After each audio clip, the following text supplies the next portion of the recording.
Olá, seja muito bem-vindo ao canal de O Tempo no YouTube. Eu sou Cíntia Castro, editora de política de O Tempo, e a nossa conversa de hoje, nessa série especial de Café com Política com pré-candidatos ao governo de Minas, é Gabriel Azevedo. Gabriel Azevedo é ex-vereador de Minas Gerais, ex-vereador de Belo Horizonte, ex-presidente da Câmara Municipal, e hoje ele é o candidato do MDB, o pré-candidato ao governo de Minas. Gabriel, muito obrigada, é um prazer ter você aqui conosco mais uma vez. Cíntia, ótimo estar aqui com você, com o Simon, sempre bom estar no Café com Política.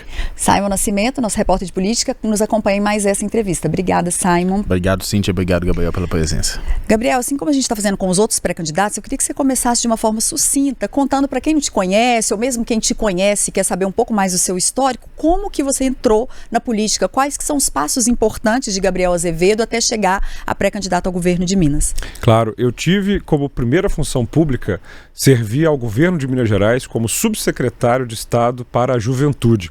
Ou seja, com 23 anos de idade, eu fui chamado pelo professor Antônio Anastasia, então governador, para exercer uma função muito importante. Ou seja, 25% do Estado compreende-se dos jovens, de 15 a 29 anos.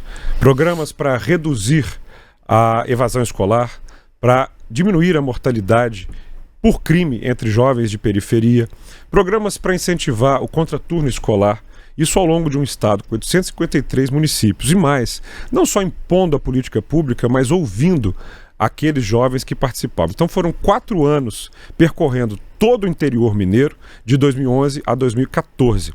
Foram 2 anos sem ocupar nenhum cargo, em que eu me aprofundei na vida acadêmica. Me transformei em professor, fiz mestrado, estudei, dei aulas em várias faculdades. E em 2016 eu concorri pela primeira vez nas urnas e fui eleito vereador de Belo Horizonte. Naquele momento ninguém achava que eu ia ganhar a eleição, falavam que sem dinheiro, sem sobrenome não ia ser possível, mas eu fui o 9º mais votado e exerci por 4 anos o mandato de vereador. Muita gente entende o mandato de vereador como um trampolim. Eu nunca fiz isso, sempre prometi que ia cumprir o mandato por inteiro e cumpri. Em 2020 fui candidato à reeleição para o 2º mandato de vereador, e aí na metade do mandato, sem que muita gente também acreditasse, vocês se lembram disso, eu fui candidato a presidente da Câmara Municipal e por 2 anos fui presidente aqui na Câmara Municipal de Belo Horizonte, com pautas que eu considero muito relevantes. Diminuir o preço da passagem de ônibus, criar tarifa zero para as favelas, discutir urbanismo, alagamento, ou seja, falar dos temas verdadeiros da cidade. Foram 8 anos como vereador, porque eu nunca achei correto abandonar um cargo para o qual você foi eleito. E aí depois disso disputei a Prefeitura de Belo Horizonte, em 2024, mais uma vez falavam que eu não ia conseguir partido, que eu ia ficar em 1%, e acredito que a gente fez uma belíssima campanha, trazendo propostas para a saúde, para a segurança, para a educação, propostas concretas. Isso sempre pautou muito a minha vida pública. Ver o problema e entender qual é a solução. E aí em 2024 eu fui candidato, não venci o pleito e agora eu sou pré-candidato a governador de Minas Gerais, porque eu verdadeiramente acredito que o eleitor mineiro precisa de uma eleição completamente conectada à democracia e que não quer perder 1 minuto do tempo nessa disputa, brigando com adversários, mas entendendo quais são os problemas e propondo as soluções. Você falou um pouco da sua trajetória e que você, em alguns momentos, foi desacreditado. Sim. Então, para quem te desacreditou nesse último momento, que é a pré-campanha para governo do Estado, você vai até o fim, isso já está certo, ou você ainda acha que pode ter alguma possibilidade de lá na frente o senhor não ser candidato ao governo? Eu estarei na urna com um número que vocês já sabem, mas eu ainda não posso falar, por regra eleitoral, e com um nome que todo mundo também já conhece. Meu nome é Gabriel, eu sou pré-candidato a governador de Minas Gerais, e no dia 1º de agosto de 2026, por gentileza coloquem na agenda, haverá uma convenção do Movimento Democrático Brasileiro na Assembleia Legislativa de Minas Gerais, onde o nosso nome será referendado para irmos para as urnas. Sobre essa questão da sua pré-candidatura, Gabriel, no início do ano houve uma tentativa, de uma ala do MDB nacional de interferir no Diretório Mineiro, forçando uma filiação do senador Rodrigo Pacheco. Isso causou um incômodo, O próprio deputado Newton Cardoso Júnior relatou isso pra gente aqui no Café com Política. Como é que o senhor reagiu a isso, de ver uma ala do partido mais próxima ali ao Palácio do Planalto tentar forçar essa filiação que poderia, de algum modo, impactar a sua candidatura? Águas passadas. Hoje eu me encontro com essas pessoas do MDB e já estou preocupado em contar com o apoio deles no âmbito federal para trazer recursos para Minas Gerais. Porque, por exemplo, o senador, o ex-ministro Renan Filho, que teve muito tempo no Ministério dos Transportes, deixou como sucessor o Jorge Santoro, ligado a ele. Eu falo com ele dia sim, dia não, porque eu estou obcecado por ferrovias. Eu quero ser o governador das ferrovias em Minas Gerais.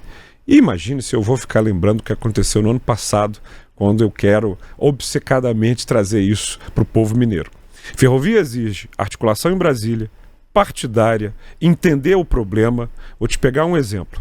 Se a gente liga Pirapora ao noroeste mineiro na direção de Brasília, eu estendo o ramal ferroviário criando, com a devida fertilização, com nutrientes que podem vir do triângulo daquela nossa parte do estado, eu vou criar uma nova fronteira agrícola para Minas Gerais. Vê se eu vou perder um tempo da nossa conversa aqui com o que aconteceu lá no começo do ano. Já faz muito tempo. Eu só olho para frente. Quem quer vencer a eleição não perde tempo no retrovisor. Aqui é para lá. Gabriel, você falou sobre ferrovias e a cada 4 anos, né, na eleição para o governo do estado, é uma pauta que ela volta ao debate, mas a gente não vê projetos de fato saindo do papel. O que você acha que faltou, né, nos últimos anos, pegando, por exemplo, o recorte agora recente, né, do governo Zema, Matheus Simões, faltou ser feito para que a gente avançasse na implantação de ferrovias e reduzisse essa dependência cada vez maior da malha rodoviária aqui em Minas Gerais? Bom, são 3 pontos, Simon, que eu compartilho com você e com os eleitores mineiros. O primeiro ponto começa agora na disputa. Você não pode fazer uma coligação com quem tem o compromisso ou o rabo preso com o setor rodoviário, que vai fazer pressão para as rodovias serem a prioridade e para as ferrovias não acontecerem. Eu não tenho. E muita gente aí está dizendo que conversa com todo mundo, namora com todo mundo, mas sobre que pontos de vista e que conteúdo programático? Toda vez que eu sento com alguém para falar da disputa desse ano, a ferrovia está na mesa. E isso tem que ser prioridade na campanha, porque depois vira sim um plano de governo que vai ser feito. E aí vem o como. Segundo passo. Muita gente não sabe em Minas Gerais que há 20 bilhões de recursos em Brasília de compensação minerária para você fazer as ferrovias. Você pode fazer isso, só que tem que ter articulação. Eu converso com o ministro, converso com o presidente da NTT, aliás, falando com o presidente da Agência Nacional. Esses dias ele me contou, há 20 projetos de ferrovia em Minas Gerais parados na gaveta do governo estadual por burocracia e demora. Não pode ter isso. E eu acho que eu sou conhecido por ser acelerado e por sempre prometer o que eu cumpro depois nos mandatos. E vem aí um terceiro ponto que eu preciso dizer aqui para as pessoas. Agora, na campanha, você tem que apresentar as propostas de curto, médio e longo prazo.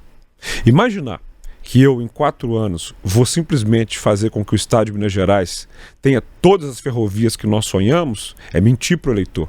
Mas você precisa desenhar para ele o que se faz em 4 anos, o que se faz em 8, o que se faz em 12, em 16, para que no futuro, sim, alguém pegue um trem em Belo Horizonte, vá para o Rio, vá para São Paulo, que haja as conexões entre as cidades médias e no interior de Minas Gerais, para que o nosso café saia do sul de Minas e vá para o porto, sem ficar mais caro por conta das estradas, para que haja uma fronteira agrícola no noroeste mineiro, para que todo Jequitinhonha se interligue com o porto na Bahia, e isso nós vamos apresentar, porque a ferrovia não pode ser um projeto do Gabriel.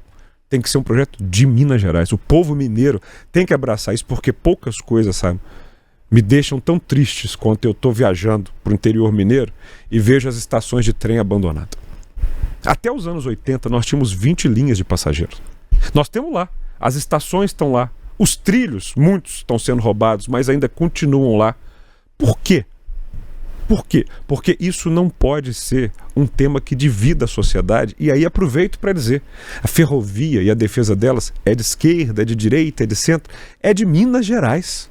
Você acha essa seria uma marca que você quer deixar no seu governo caso você seja eleito, ou teria algum outro ponto que você acha que seria importante assim? Eu quero deixar 4 marcas como governador de Minas Gerais.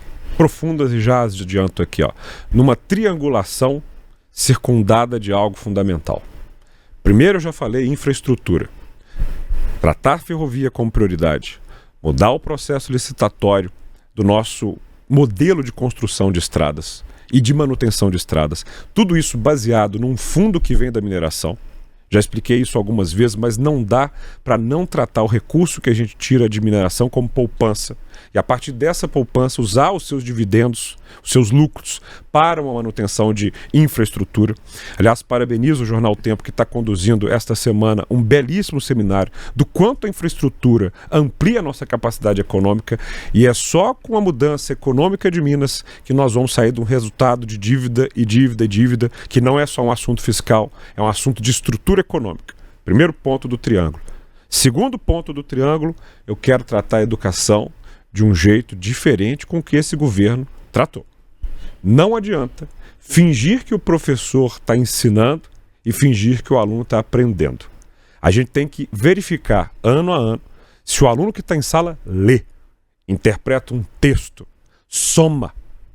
Porque simplesmente passar as pessoas para ter indicador positivo é matar o futuro de Minas Gerais. Nós precisamos ampliar muito a capacidade educacional, e isso se faz valorizando algo que eu sei porque minha carteira é assinada como professor. E eu sempre conversei como vereador com respeito com os professores. Fecha o triângulo. Aí nós vamos falar de segurança.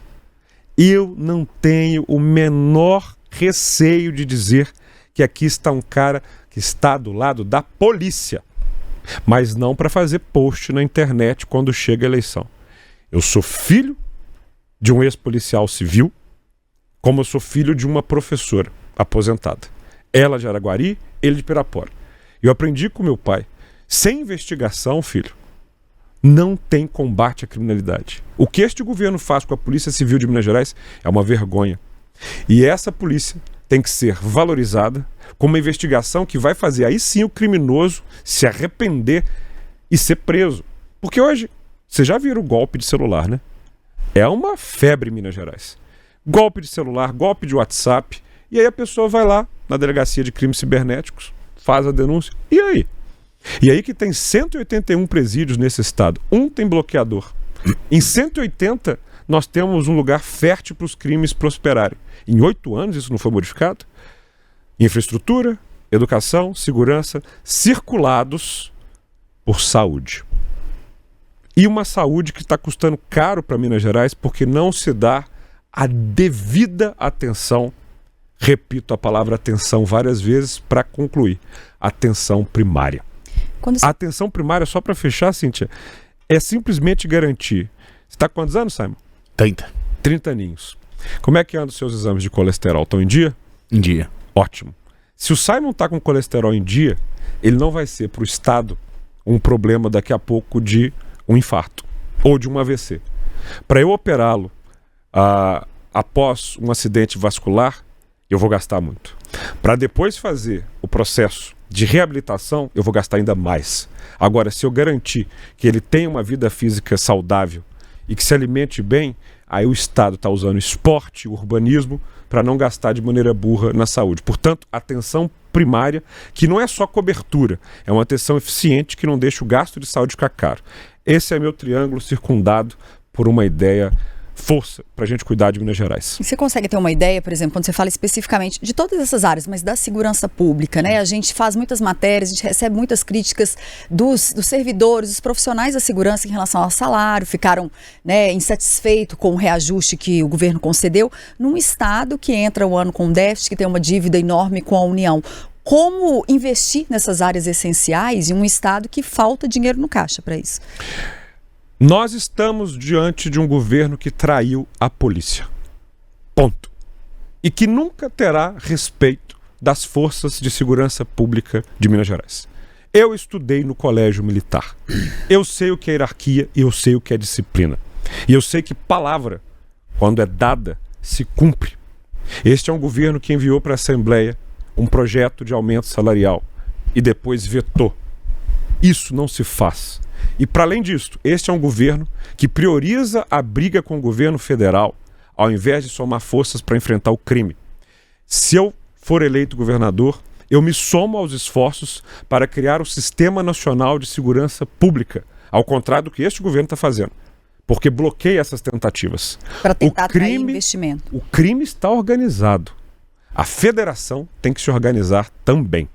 E isso atrai investimento. De que maneira? Porque você não desperdiça.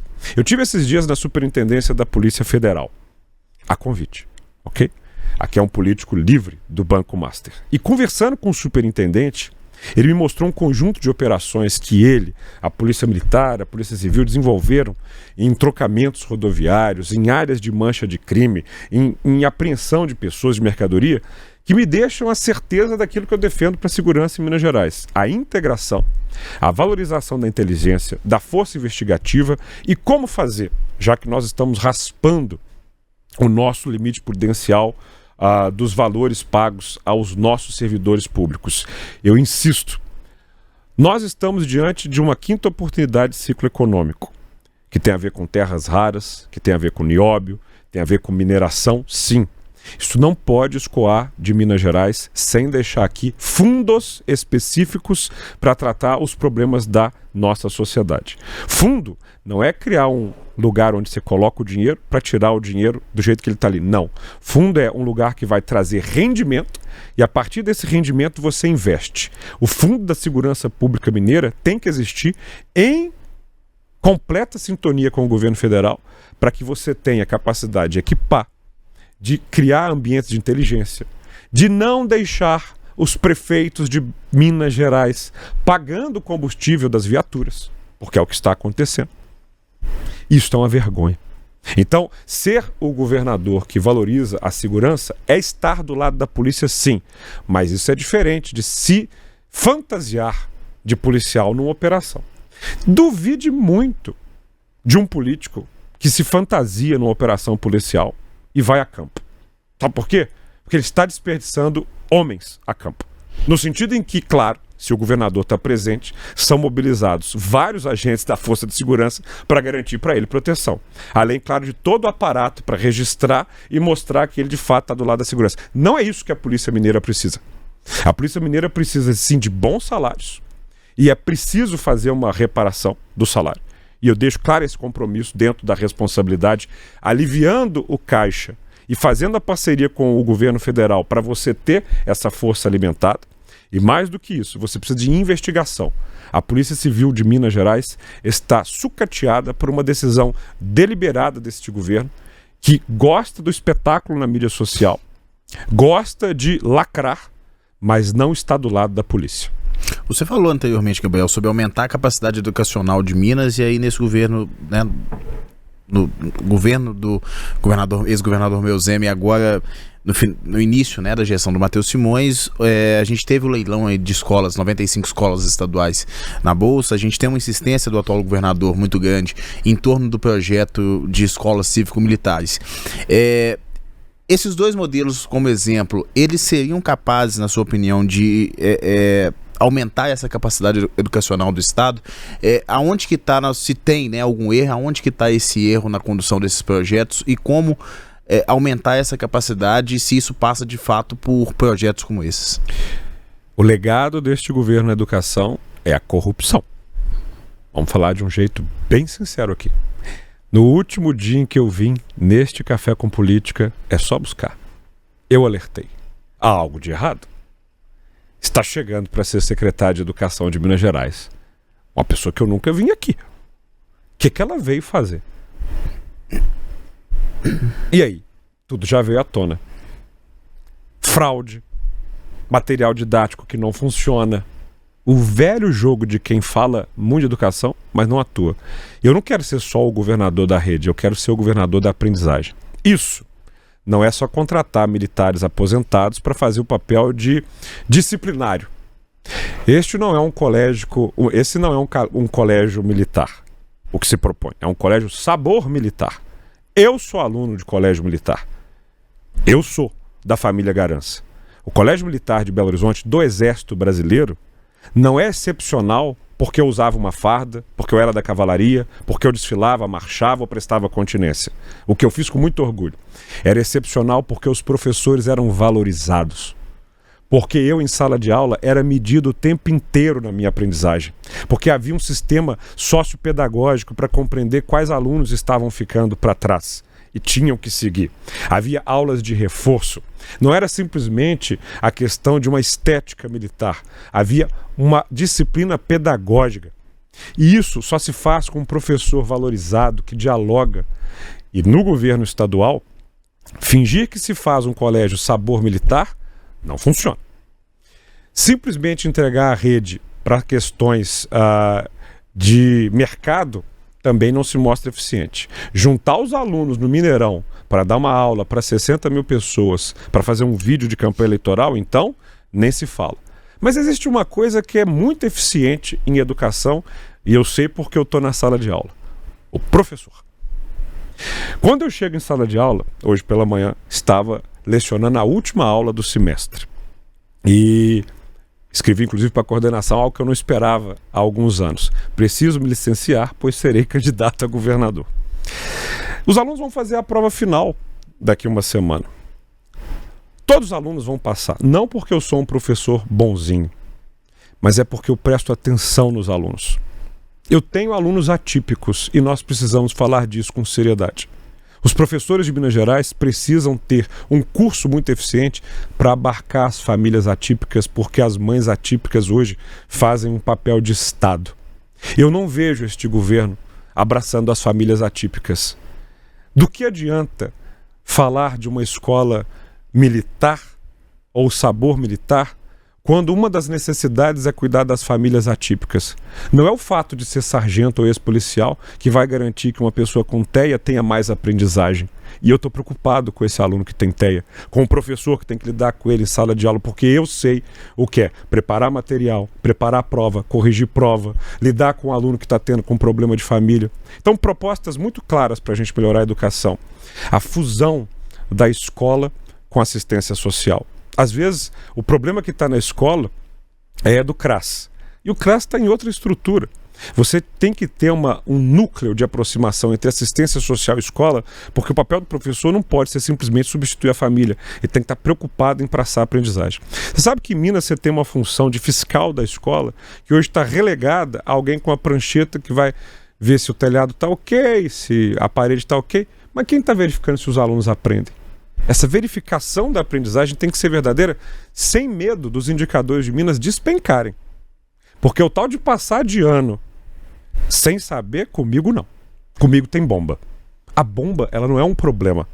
O aluno que toma bomba e volta, mas sai aprendendo, isso não é um problema. O problema é o aluno que vai passando de ano sem aprender só para gerar número para o Estado, e aí lá na ponta, quando ele sai no ensino médio, ele não consegue trabalhar. Então, comigo é apoio ao professor, apoio às famílias e uma escola que é a centralidade da civilidade. Como fez o grande governador João Pinheiro em 1906.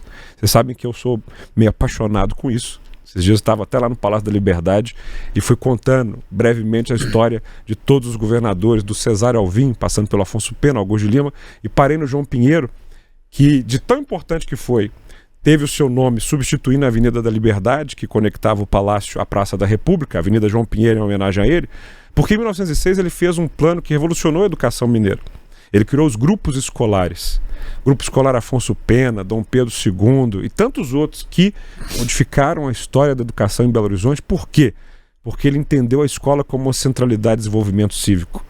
Não era uma escola militar, era uma escola cívica. Nós precisamos de civismo. Isso é o que o Brasil precisa, de uma escola que garanta, e aqui está alguém que fala com propriedade, porque enquanto vereador sempre foi um tema da minha atenção. Eu sou autor do projeto de lei que coloca educação financeira nas escolas, educação de direitos nas escolas, educação de empreendedorismo, de noções financeiras, porque a escola tem que ensinar para os alunos a não deverem, a empreenderem, a serem cidadãos. É nessa escola que eu acredito e é ela que eu vou defender. Gabriel, para aproveitar um pouquinho da gente falar sobre os momentos políticos, das articulações, a gente está aí há mais ou menos 4 meses das eleições e a gente vê muito até nas suas redes sociais, né? Encontrou com a Marília, que é do PT, com o Jarbas do PSB. Não. Eu encontrei com a Marília Campos, que é de Minas Gerais. A Marília extrapola o Partido dos Trabalhadores. Ela foi prefeita de Contagem 4 vezes. Chegou lá naquela cidade quando o Caixa nesta cidade onde nós estamos, quando o caixa estava aos penduricalhos, um dos piores caixas do Brasil, e basta ver o que é contagem antes e depois de Marília. E se ela é do Partido dos Trabalhadores, essa é uma decisão dela, tudo bem. O que eu olho é o que ela fez quando ela estava no poder. Eu converso com o Jarbas Soares, não porque ele é do PSB, até porque ele acabou de se filiar, mas é pelos 35 anos de trabalhos dedicados ao Ministério Público de Minas Gerais, de um amigo, porque eu posso chamá-lo assim. Quando eu sento à mesa com a Marília, quando eu sento à mesa com o Jarbas, sabe por que a conversa flui? É porque ela não é a política pequena. É porque a gente fala de fato, como é que nós vamos resolver essa dívida? Como é que nós vamos acabar com quase 300 lixões que existem em Minas Gerais? E essas estradas, hein? Qual que é a solução para isso? E aí, eu de fato converso com um prisma ideológico amplo. Mas assim, eu entendo isso, né? Começou essa entrevista falando dos projetos e falou de algum deles, mas é importante, assim, para quem nos acompanha, onde que o Gabriel está? O Gabriel é um político mais pensando no espectro ideológico mesmo e dos partidos. O Gabriel é da esquerda, é da direita, é do centro? Onde que está, Gabriel? Eu vou sugerir aqui para o jornal O Tempo, para minha amiga Cintia e para meu amigo Simon, existe um teste, chama Bússola Política. Vocês já fizeram? É muito bom. Todos os pré-candidatos deveriam se sentar aqui à mesa com vocês, sem assessoria, e responder às muitas perguntas políticas que estão nesse teste. No meu YouTube, aliás, tem eu respondendo cada uma das perguntas e me posicionando. Então, em relação ao aborto, você é contra ou você é a favor? Eu sou contra. Ok? Essa é uma posição política minha. Que não vai ser uma conversa na mesa com esse ou com aquele que vai mudar. Depois dessas perguntas todas, você é colocado num quadrante que vai do mais liberal ou democrático, né, na parte de baixo, até o mais autoritário. Entre o autoritário e o democrático, eu estou muito próximo do democrático. Aqui, ó. Eu estou longe de quem é autocrata ou de quem gosta de ditadura. Isso é um dos prismas. E aí depois tem o mais à esquerda e o mais à direita, a partir das suas perguntas. E eu tô aqui, ó, bem no centro ali desse quadrante, pelo conjunto de respostas específicas que eu dou. E não porque eu não tenho. Assim, como eu me enxergo como um social liberal. Porque centro diz pouco. Mas eu sou um social liberal. O que é um social liberal? Isso é importante ser explicado aqui para a nossa audiência. Eu acredito no Estado, na importância do Estado, no lugar que garante para as pessoas os contratos. Quem não cumpre contrato tem que ser punido. Quem afronta a lei tem que ser punido. Isso é um papel importante do Estado. Mas eu não deixo de lado políticas públicas que são extremamente importantes para o desenvolvimento social. Eu acredito no poder da educação, na importância do cuidado da saúde. E isso faz de mim um político moderado, que dialoga com muitas frentes. E num país assim que está polarizado, né, queira a gente ou não queira, a gente até dá espaço aqui até para políticos de vários espectros ideológicos colocarem as suas propostas e, né, os seus posicionamentos, mas o senhor acha que você atrai mais o voto do eleitor de esquerda ou de direita ou daquele que está indeciso? Qual que é o seu foco assim nessas eleições? E é possível, até complementando a Cíntia, construir candidaturas hoje mais ao centro mesmo, né? Você falou de ser um social liberal, mas é possível de fato construir candidaturas que se viabilizem fora dessa polarização que se estabeleceu hoje, né? Especialmente entre PT e PL? Claro que é. Afinal de contas, se não fosse assim, todos os prefeitos do Brasil só seriam desses dois partidos. Todos os governadores do Brasil só seriam desses partidos. Todos os deputados federais, senadores, só seriam desses partidos. Desculpa, essa é uma narrativa que fica muito cômoda para quem está num desses espectros. Não é o meu caso, e todo mundo sabe disso. E eu sou pré-candidato e serei candidato porque o povo mineiro precisa de opção. Discutir Você acha que você pode pegar de diferentes ideologias, tanto que está na esquerda quanto está na direita e que acredita? Nós podemos perguntar para o povo mineiro, você é a favor ou contra ferrovias? A favor ou contra ferrovias? Não importa se você é de esquerda ou de direita. Quem for a favor, está aqui um candidato que as defende. Você quer o bandido na cadeia? Não importa se você é de esquerda ou de direita, eu quero. Agora, não adianta fazer uma operação policial no morro para prender os traficantes, sem que depois, neste mesmo morro, venha um mutirão de urbanização e abra ruas, avenidas, onde o caminhão de lixo chegue, o carro de polícia chegue, o correio chegue, porque ali não é só um lugar de operação, é um lugar de gente. Quem concorda com isso? É de esquerda ou de direita? E então, essas pautas de costume, que são geralmente as... Não, pode perguntar não, até porque o nosso tempo já está... Não, mas é porque eu não sou um político sem posição. Ó, vamos às polêmicas. Não, a minha dúvida é eu te faço questão. Aborto, sou contrário. E aí alguém pode me colocar em algum espectro. União civil entre pessoas do mesmo gênero, sou a favor. Porque eu sou a favor das pessoas serem felizes independente de quem elas são. Não cabe ao Estado dizer com quem elas vão amar. Qual é o outro que surge? Bom, eu estou deixando claro o seguinte assim... Religião, tenho a minha. Cada um pode ter a sua. E quem não quiser professar é direito. Escola cívico-militar. Escola cívico-militar não resolve o problema. E eu provo que não resolve. Então assim, todo ponto aqui é porque eu sou um cara que faço a política baseada em evidência. Eu não posso jogar fora, Cíntia, o privilégio que essa vida me deu. Eu tive 2 pais que não são ricos, mas que ex-funcionários públicos que são, continuaram aposentados a trabalhar, um como advogado, outra como costureira, depois empresária, para me dar educação. Eu estudei no Instituto de Educação, no Colégio Militar, cursei 3 cursos, pós-graduação, mestrado, todo um doutorado. Eu pego isso tudo e jogo para a janela na hora que eu vou fazer política? Ou seja, existem os estados no mundo em que avançaram nos temas, na segurança, na saúde. Eu visitei mais de 100 países nessa vida, eu sou um cara que conseguiu fazer isso. Eu vou simplesmente pegar isso agora e reduzir isso em ser de esquerda ou ser de direita? Eu posso te pegar vários exemplos no planeta que funcionaram. Por exemplo, essa questão agora do PCC, do Comando Vermelho, ok? Em que os Estados Unidos tomaram a determinada posição. E eu ia facilitar o discurso, eu ia falar assim, quero a ajuda sim, Estados Unidos, baseado no que o presidente Bill Clinton fez nos anos 90. Eu já estive em Medellín e Bogotá, na Colômbia. Quando os Estados Unidos perceberam que o combate às drogas, como eles faziam, a guerra às drogas, não funcionava como estava funcionando, eles falaram, e se a gente urbanizar essas cidades da Colômbia? O resultado é espetacular. Quem conhece, como eu conheço, o que foi feito em mobilidade, em combate à criminalidade, à educação, então é menos gerar para o lugar que vai para a polarização e para o clique e tratar de como é que eu resolvo o problema. Como é que as comunidades e as favelas de Minas Gerais não vão ser um lugar só de operação militar, mas vão ser um lugar onde as pessoas vivem com felicidade e sem medo, porque o povo também não quer o tráfico lá, não quer a invasão dos comandos e das facções aqui em Minas Gerais. Isso me encanta, Cíntia, saibam.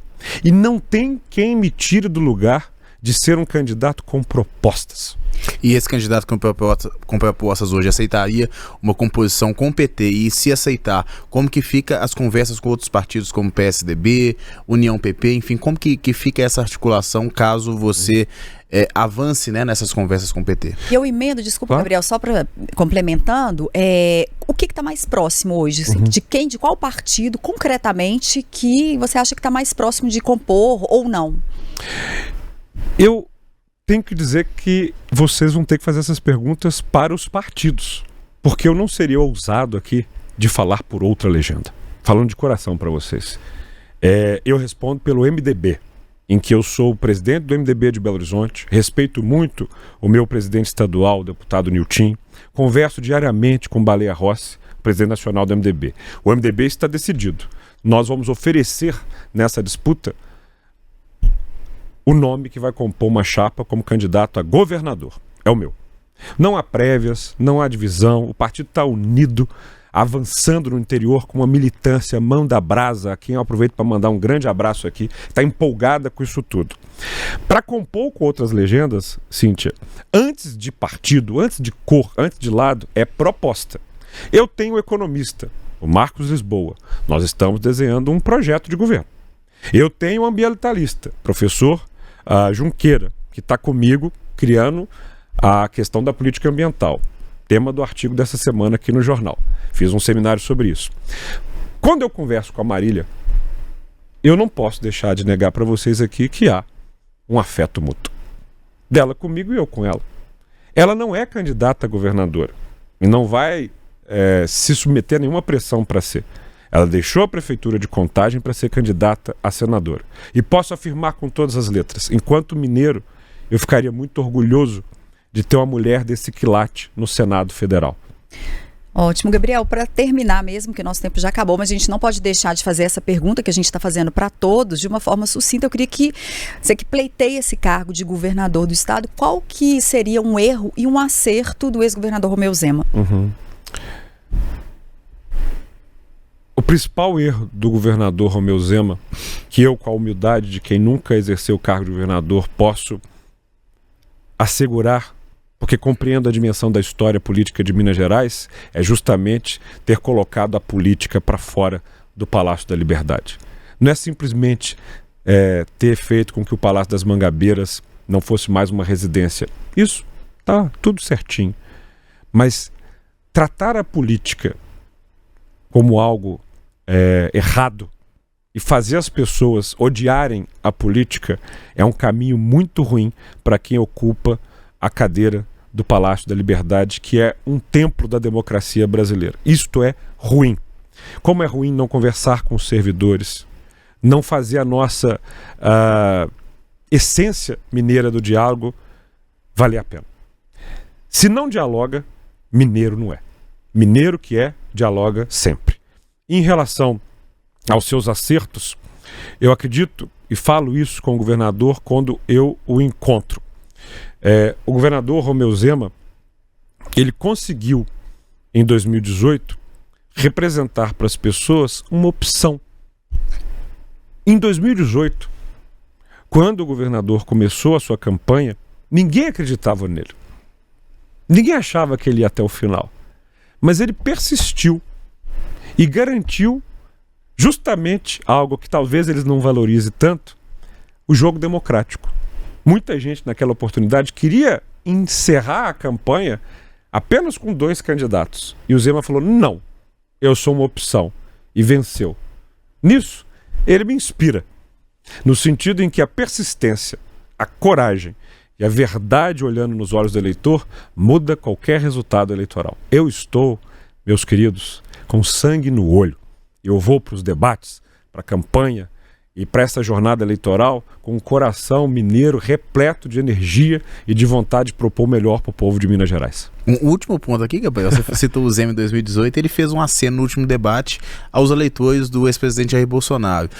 Você considera isso um acerto, né? Que ele ter conseguido vencer aquela eleição, e muitos dizem que teve relação com isso. Você faria o mesmo num momento de debate? São contextos muito diferentes. Eu acredito que ele ali foi carregado às urnas menos pela sua capacidade de acenar, mas mais pela rejeição a um jogo político mineiro que tentava aprisionar o eleitor mineiro a apenas 2 opções. Tanto que, faço essa avaliação, se o Rodrigo Pacheco tivesse persistido na sua candidatura ali, podia ser ele.